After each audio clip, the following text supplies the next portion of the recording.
সূরার নাম সূরা মুলক।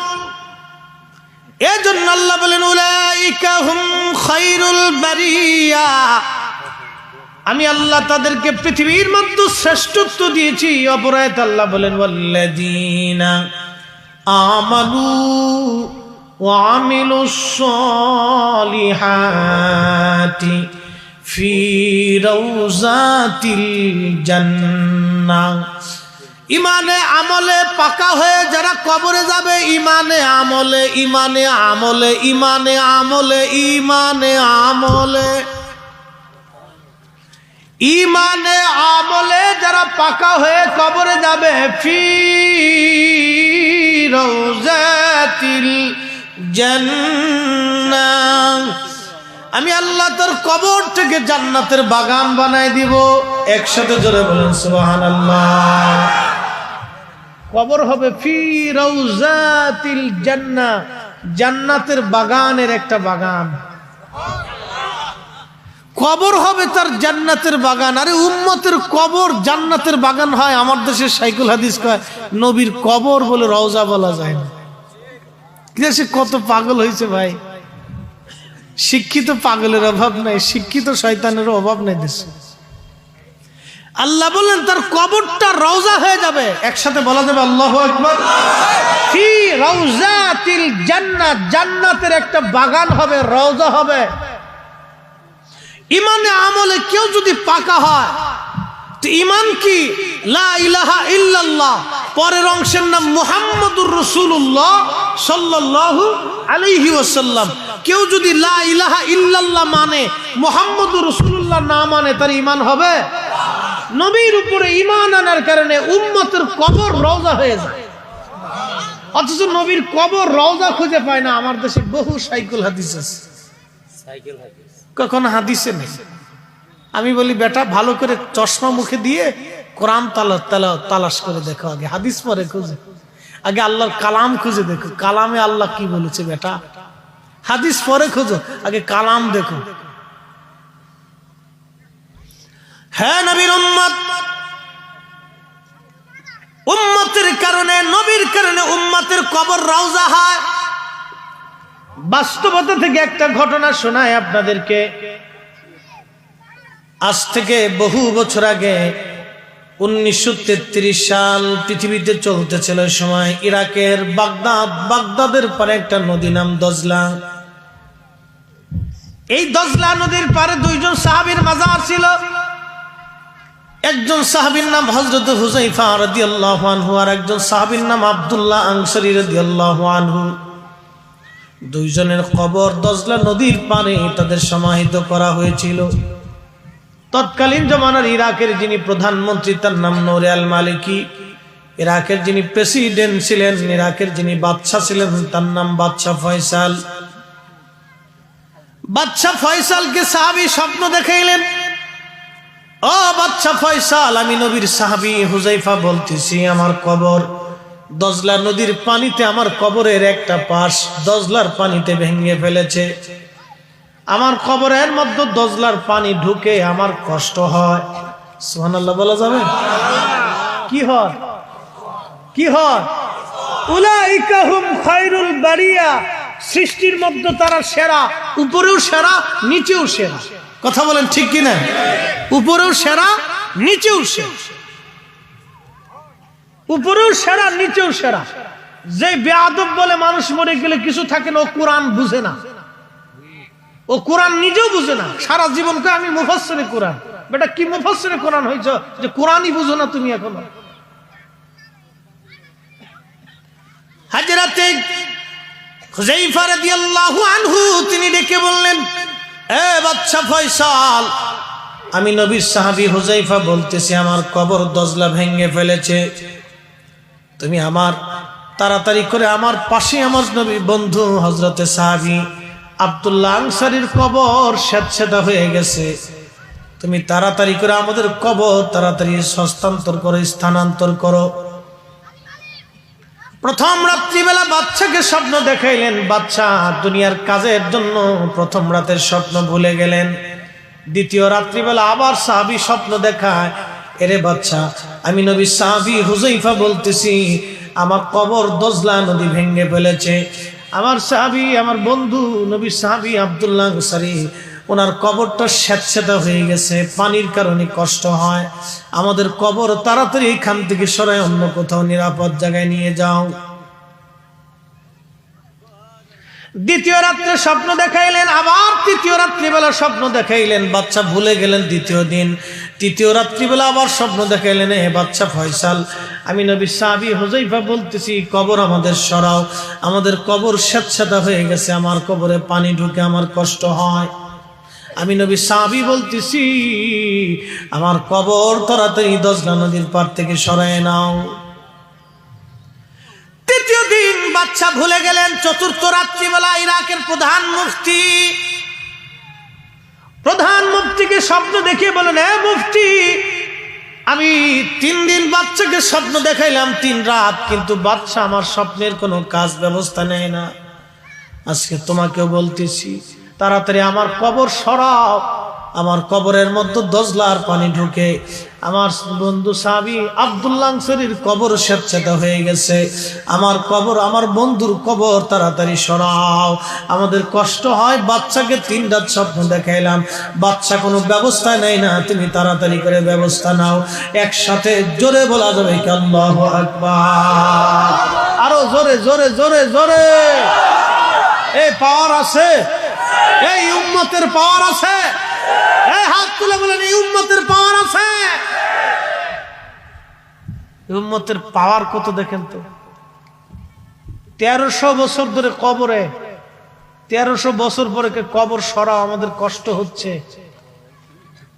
1300 বছর পরে বলতেছে কবর সরাও, কষ্ট হচ্ছে। 1933 সাল, আজ থেকে কত বছর? 90 বছর আগের কথা বলতেছি।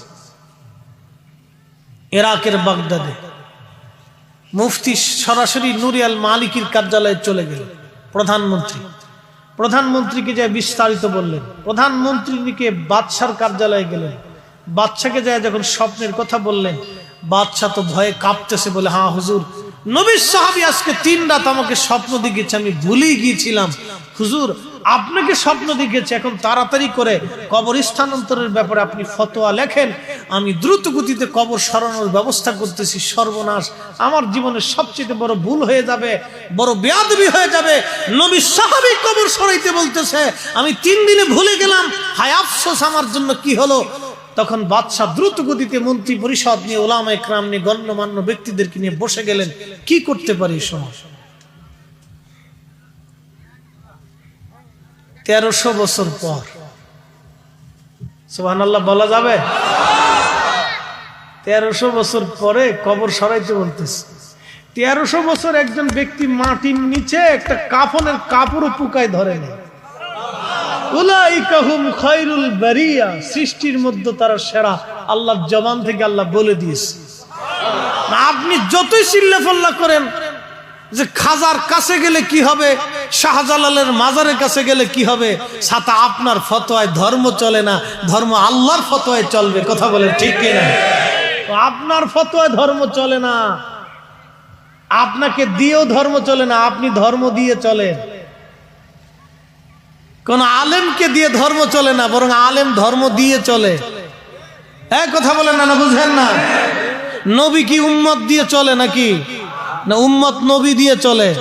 কোরআন কি আমাদেরকে দিয়ে চলে না, আমরা কোরআন দিয়ে চলি। আল্লাহ কি আমাদেরকে দিয়ে চলে না, আমরা আল্লাহ দিয়ে চলি। ধর্ম কোনো হুজুর দিয়ে চলে না, ধর্ম দিয়ে হুজুর চলে। এটা বুঝে যেতে হবে।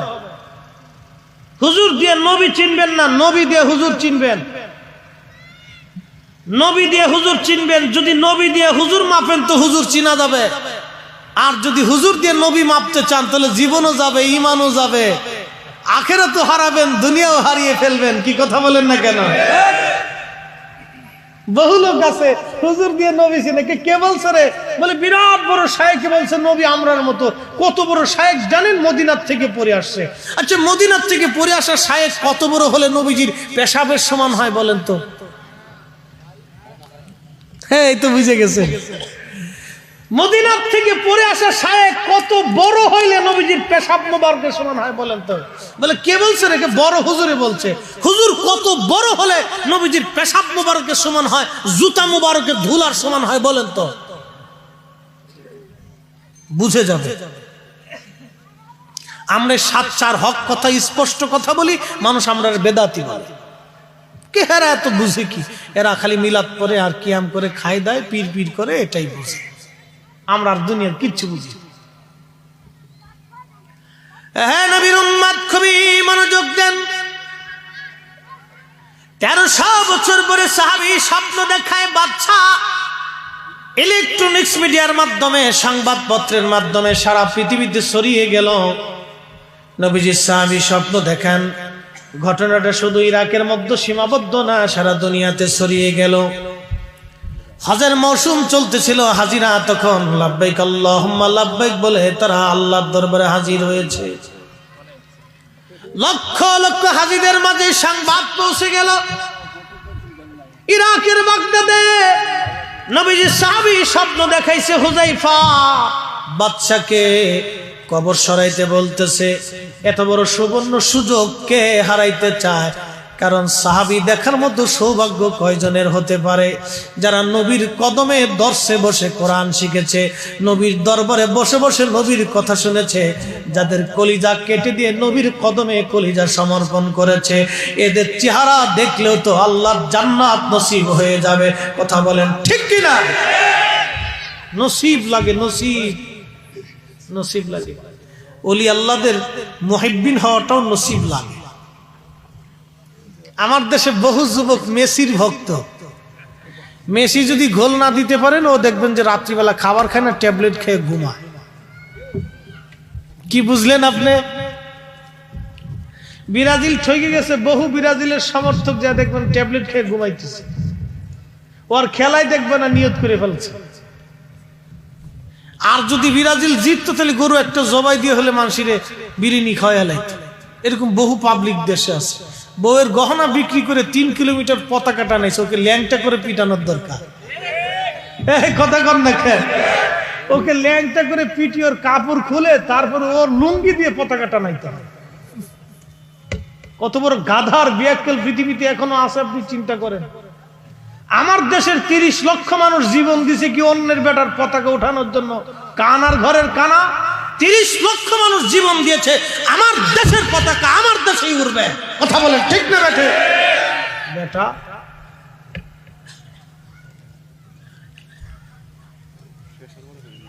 খুব মনোযোগ দিয়ে, এরকম দেশে পাগল ছাগল বহু জন্ম নিচ্ছে। পাগলের অভাব দেশে।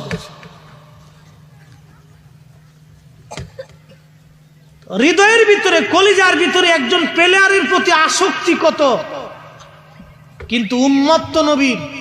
উম্মত মানে কি? অনুসারী। নাম দিছে আমি মুহাম্মদ রাসূলুল্লাহর উম্মত। আমার বাপের নাম আব্দুল মুসলিম, আমার নাম আব্দুল করিম, আমার বাবার নাম মুসলিম, আমার নাম করিম। মুসলিমের ছেলে করিম।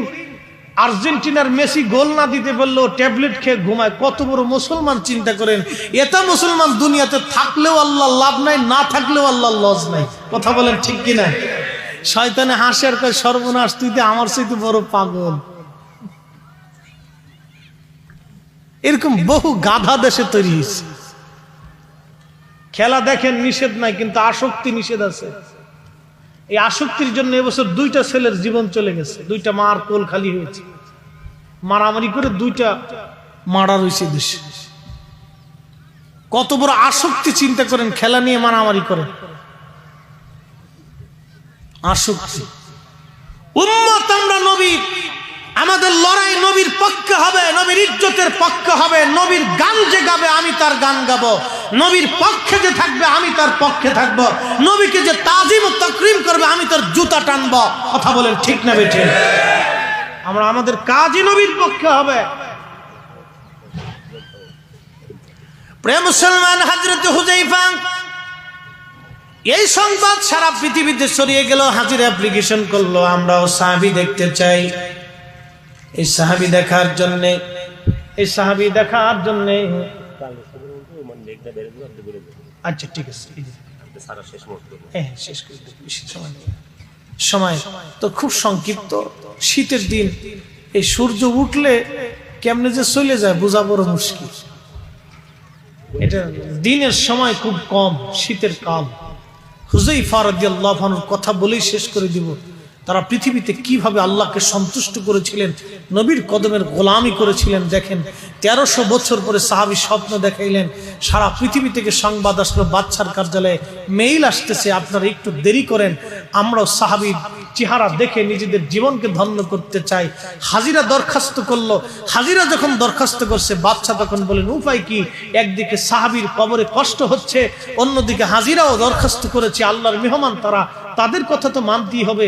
পৃথিবীর অন্য কারো আমরা কথা যদি নাও মানি তো হাজিদের কথা মানতে হবে, কারণ হাজিরা মানে আল্লাহর মেহমান। আল্লাহর মেহমানদের কথা না মানলে তো আল্লাহ অসন্তুষ্ট হয়ে যাবে, তো হাজির কথা তো মানতে হবে। আরবিয়ানরা আবার হাজিদেরকে খুব সম্মান করে, তো আল্লাহর মেহমানের কথা মানতে হবে। হাজিরা অ্যাপ্লিকেশন দিল, বাদশা আবার বোর্ড বসাইলেন। বোর্ড থেকে সিদ্ধান্ত হলো দজলা নদীর পারে সুন্দর করে পাথরের ঢালাই দিয়ে পানি এই পাশ করে কবরের পাশটা শুকনা করে দেওয়া হোক, যাতে কষ্ট না হয়। ওইভাবে ঢালাই করে দিয়ে পানি সব সরিয়ে কবরটাকে শুকনা করে দেওয়া হলো। হাজিরা মক্কা থেকে হজ করে ইরাকের বাগদাদে আসলেন। একজন দুইজন না, প্রায় 5 লক্ষ মানুষ ইরাকের বাগদাদে দজলা নদীর তীরে জমায়েত হলেন। বাদশা লোকজন নিয়ে ক্রান নিয়ে হযরত সাহাবী হুযায়ফা রাদিয়াল্লাহু আনহুর কবর মোবারকের উপর থেকে, রওজা শরীফের উপর থেকে মাটিগুলি সরিয়ে সরিয়ে সরিয়ে সরিয়ে যখন পুরা মাটি সরিয়ে ফেললেন, লক্ষ্য করলেন 1300 বছর আগে একজন মানুষকে যেইভাবে শোয়ানো হয়েছিল ওইভাবেই আছে। একটা পশম পর্যন্ত খসে পড়ে যায় নাই, একটা কাফনের কাপড় পর্যন্ত নষ্ট হয়ে যায় না। এই একসাথে বলেন আল্লাহু আকবার। এই উম্মতের পাওয়ার আছে। হ্যাঁ, কি দামি চিন্তা করে, নবীর গোলামির জন্য যদি উম্মতের কবর রওজা হয় তো নবীর কবর কি হবে বলুন তো? আমি কিভাবে আপনাকে বুঝাবো যদি আপনি নাই বুঝেন? বলে হাদিসে পাই নাই। আপনি সবই খালি হাদিস তালাশ করেন, কোরআন দেখেন না নাকি? না বিবেকের ভিতরে কুত্তায় প্রস্রাব করে দিছে কোনটা? কথা খারাপ বলছি? আপনি হাদিসে খুঁজে পান না, তো আপনার বিবেকেও কি কুত্তায় মুইতে দিছে নাকি?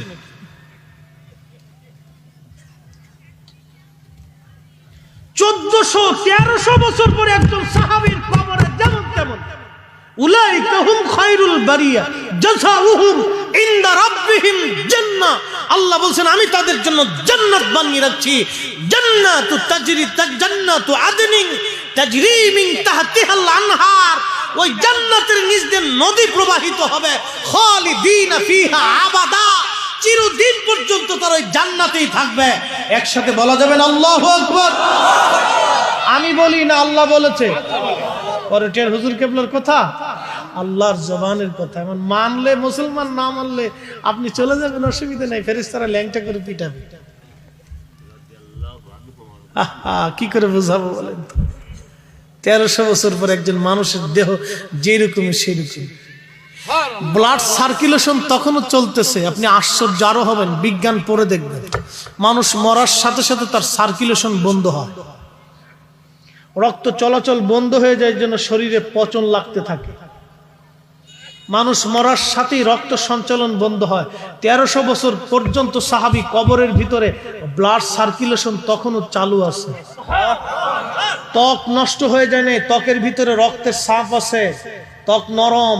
মানুষ মরে যাওয়ার পরে এটা শুকায় যায়।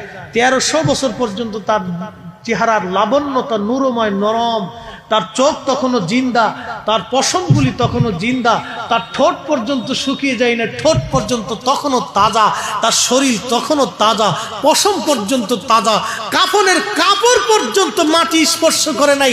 মাটির সাহস হবে কি করে কাফনের কাপড় স্পর্শ করার? মাটি তো আল্লাহর হুকুমেই চলে, মালিকের হুকুম। আল্লাহ মাটি না বলে তো মাটি ধ্বংস হবে। মাটি পর্যন্ত সাহস করে নাই সাহাবীর দেহের কাফনের কাপড় খেয়ে ফেলতে। হায় আফসোস, কিন্তু সৌদির মতুয়া নবীর রওজার পাশে দাঁড়ায় বলে মুহাম্মদ রাসূলুল্লাহ কাদ মাতা, মুহাম্মদ মরে গেছে, ইয়া হাজ আল্লাহর রূহ হাদিস সরে চলে যায়, ইয়া আল্লাহ কাবা, তুই কাবার দিকে ফিরে মোনাজাত কর, মুহাম্মাদের কাছে কিছুই নেই।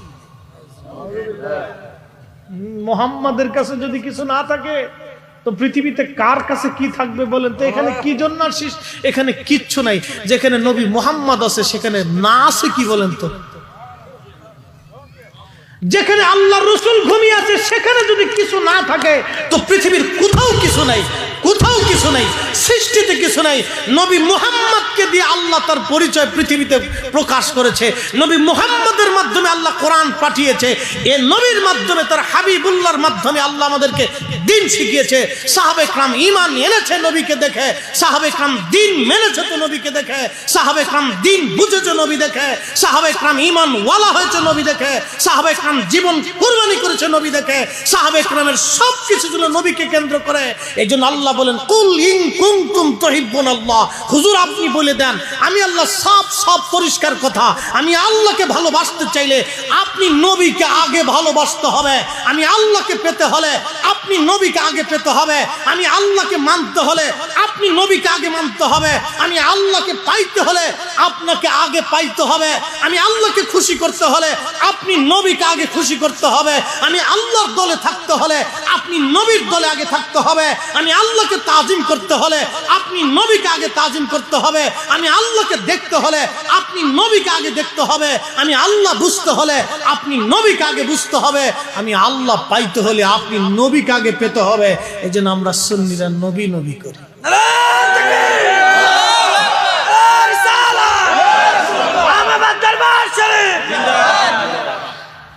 কষ্ট হচ্ছে আপনাদের? বুঝতে কি আর কোনো অসুবিধা? এরপরও যদি না বুঝেন তাহলে বুঝবো আপনি নিজেই বুঝেন না। আপনি নিজেই বুঝেন না তা আমি কি করব? হ্যাঁ, বুঝে যাইতে হবে। বুঝে যাওয়াটা সবচেয়ে বড় জরুরি। এই জন্য আমরা সুন্নিরা ইয়া নবী সালাম আলাইকা বললে আর বসে থাকতে পারি না, আমরা দাঁড়াই যাই। এখানে বসার কোনো সুযোগ নাই। 80 বছর ধরে ইমাম মালিক মদিনায় জুতা স্যান্ডেল পরেন নাই, পায়খানা প্রস্রাব করেন নাই। 80 বছর কোনো দলিল লাগে নাই, বিনা দলিলে করেছেন। একটা দলিল, নবী যেখানে ঘুমায় সেখানে আমি কি করে জুতা পরবো? আমরা যখন ইয়া নবী সালাম আলাইকা বলে দাঁড়াই আমাদের কোনো দলিল লাগে না। আরে যার জন্য রসুল করিম, যার জন্য আল্লাহ মেহশরের মাঠে আরশে মুআল্লার ডান পাশে কুরসি রেখে দিবে, আল্লাহ আরশে মুআল্লার ডানে যার জন্য চেয়ার পেতে রাখবে, সেই নবীকে তাজিম করার জন্য নতুন করে দলিল লাগে না, নবী নিজেই দলিল। আপনি না বুঝলে আপনাকে কি করে বুঝাবো বলেন তো? যে নবীকে আল্লাহ নিজে তাজিম করবে, সম্মানিত করবে, সেই নবীকে তাজিম করার জন্য আপনি আবার দলিল তালাশ করেন। আপনার কত দলিলের দরকার? মেহশরের মাঠে যেদিন যাবেন তখনই বুঝবেন যে দলিল তালাশ করেছি না, দলিল ফেরেশতারা দিয়ে দিবে। বুঝে বাপ কবরে যাবেন, সময় খুব কম, কথা অনেক বেশি। সাহাবী হুযায়ফা রাদিয়াল্লাহু আনহুর কবর থেকে ওনাকে উঠানো হলো। আহা, লক্ষ লক্ষ মানুষ হাওমাও করে কাঁদতেছে, আমাদের কি নসিব, আমরা রাসূলের সাহাবী দেখতেছি। 1300 বছর আগে যেইভাবে কবর দেওয়া হয়েছিল 1300 বছরে একই চেহারার কোনো পরিবর্তন হয়নি। হযরত আব্দুল্লাহ আনসারী যেসে উঠানো হলো একই রকম, তারও কোনো পরিবর্তন নাই। দুইজন সাহাবীর কবর থেকে ওঠানোর পরে একই রকম। জার্মান বিজ্ঞানী, চোখের সবচেয়ে পৃথিবীর বড় বিজ্ঞানী যিনি ছিলেন, তিনিও আসছেন। উনি চিন্তা করলেন চুল ভালো আছে, দেহের ত্বক তখনও আছে, ব্লাড সার্কুলেশন তখনও আছে। একটা মানুষ মরে যাওয়ার 1300 বছর পরেও কেন ব্লাড সার্কুলেশন চলে? উনি বিজ্ঞান থেকে কোনো হাদিস খুঁজে পাইতেছে। আচ্ছা, এটা কি বিজ্ঞানের সূত্র? এটা কার সূত্র? উলাইকা হুম খায়রুল বারিয়া, আলা ইন্নাহুম আউলিয়া আল্লাহি লা খাউফ, আলা ইন্না আউলিয়া আল্লাহি লা খাউফ, সাবধান আমার ওলি যারা, তাদের কোনো ভয় নাই। ওয়ালা হুম ইয়াহজানুন, তাদের কোনো চিন্তা নাই। এটা কি আমাদের সূত্র না আল্লাহর? তো বিজ্ঞান বলে মানুষ মরে যাওয়ার 24 ঘন্টা পরে পায়খানার রাস্তা দিয়ে পোকা আসে, এটা দুর্গন্ধ ছড়ায়। 17 দিনের মাথায় দেহ একবারে পেট ফেটে মিসমার হয়। 2 মাসের মধ্যে গোশত মাংসগুলি মাটির সাথে মিশে যায়। 1 বছরে হাড্ডি অস্থি পর্যন্ত মাটির সাথে মিশে যায়। কিন্তু 1300 বছর পর্যন্ত একজন মানুষ কবরের ভিতরে মাটি ধরলো না, পোকা ধরলো না, ব্লাড সার্কুলেশন বন্ধ হলো না, চুল নষ্ট হলো না, দাড়ি খসে পড়লো না, তার লাবণ্যতা পর্যন্ত নষ্ট হলো না, ঠোঁটটা শুকাইলো না, হাতের লাবণ্যতা, দেহের লাবণ্যতা পর্যন্ত শুকাইলো না। বিজ্ঞান উনি খুঁজে পাচ্ছেন এটা কি করে সম্ভব। আসলে অসম্ভব, অসম্ভবকে সম্ভব করেন আল্লাহ, সম্ভবকে অসম্ভব করেন আমার আল্লাহ। এটা আল্লাহর ওলিদের কারণে আল্লাহ তার নীতি পরিবর্তন করেন, আল্লাহ তার রুলস পরিবর্তন করে দেয়। নবীর কারণে আল্লাহ অনেক আইন পরিবর্তন করে দিচ্ছে। না বুঝলে বুঝাইতে পারবো।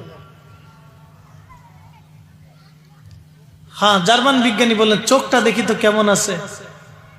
চোখের পাতা সরিয়ে যখন চোখের দিকে তাকাইলেন, উনি লক্ষ্য করলেন একটা নূর এসে ওনার চোখের মধ্যে ধাক্কা দিল। কয়েক মিনিট পর্যন্ত ওই নূরের আলোতে উনি চোখে দেখতে পারেন। তখন ওনার হুশ আসলো যে এটা কি হলো। রসুল 1450 বছর আগে বলেছিলেন ইত্তাকু, ইত্তাকু, ভয় করো, ফারাসাতুল মুমিনিন, আমার মুমিনে কামেল তাদের চাহনিকে তোমরা ভয় করো, নজরকে ভয় করো। ফাইন্নাহু ইয়ানজুরু বিনূরিল্লাহ, কেননা তারা আল্লাহর নূর দিয়ে দেখে। এই আসতে বললেন কেন? জোরে বলেন। এখান থেকে অলির মর্যাদা বুঝে যান, অলির মর্যাদা বুঝে যান। আপনাকে আমি বুঝাইতে পারবো না যদি না বুঝেন। জার্মান বিজ্ঞানী ডেকে বললেন, প্রধান মুফতির হাত ধরে বলেন, হুজুর আর আমার বুঝার বাকি নাই।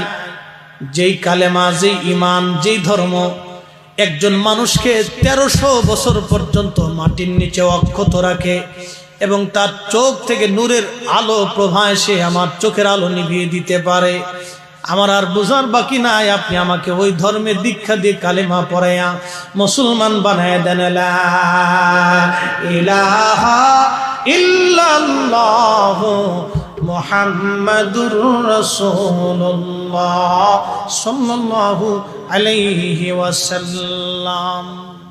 ওয়াজ আমার শেষ, সময় কম। আপনাদেরকে নিয়ে হুজুর কেবল দোয়া করবেন, নসিহত করবেন, আর ছোট্ট করে আপনাদের খেদমতে একটু আরজি। আমরা তো সবাই এই বছরের জন্য নগদে, আচ্ছা ছোট্ট করে একটু আরজি। এই সোহবতপুরের নাম তো খুব সুন্দর, সোহবতপুর। এই সোহবতপুরের মাটির নিচে বহু মানুষ কবরে ঘুমিয়ে গেছে বাবা। এরা কবরের উপরে এসে ওই রুহগুলি দুয়ার আশা আলে সাইয়্যিদানা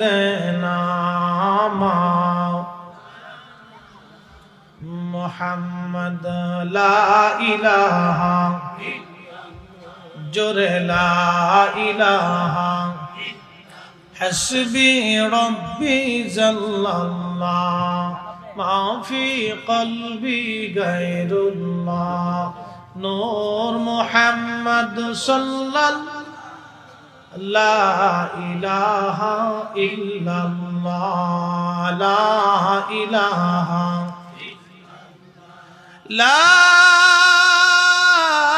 ইলাহা ইল্লাল্লাহ মুহাম্মাদুর রাসূলুল্লাহ সাল্লাল্লাহু আলাইহি ওয়াসাল্লাম।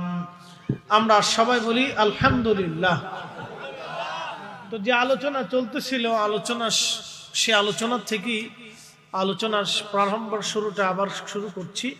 যারা বাজারে রাস্তাঘাটে দূরে আছেন আপনাদেরকে বলবো আমরা কিছুক্ষণ পরে দোয়া করবো, ইনশাআল্লাহ চলে আসি। তো বলছিলাম সাহাবী কবরের ভিতর থেকে কোরআন পড়ে, আর এক সাহাবী কবরের উপর থেকে কোরআন শুনে। ফজরে আজান পড়লো, সাহাবী আল্লাহর হাবিবের খেদমতে যে বলেন, ইয়া রাসূলুল্লাহ, আমি জানতাম না এখানে কোনো কবর আছে, কিন্তু কবরের উপর আমি তাবু গাললাম, বিছনা করলাম, শুয়ে পড়লাম, লক্ষ্য করলাম কবরের ভিতর থেকে কোরআনের আওয়াজ আসতেছে। হুজুর ওই সাহাবী কবরের ভিতর থেকে কোরআনের তেলাওয়াত করেছে, সূরা মুলক তেলাওয়াত করেছে, হাত্তা খাতামাহা, আমি শেষ পর্যন্ত সেই তেলাওয়াত শুনতে পেয়েছি।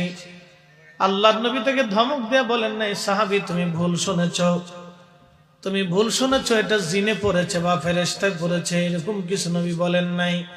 হুজুর বললেন, হিয়াল মানিয়া হিয়াল মুনজিবাতুম জিহি মিন আযাবিল কবর। সাহাবী রে, তুমি ভুল শোনো নাই, সূরা হলো কবরের আযাব প্রতিরোধক। যেই ব্যক্তি প্রত্যেক দিন এশার নামাজের পরে সূরা তেলাওয়াত করবে, আল্লাহ তাকে কবরের কঠিন আযাব থেকে আল্লাহ তাকে বাঁচায় দিবে।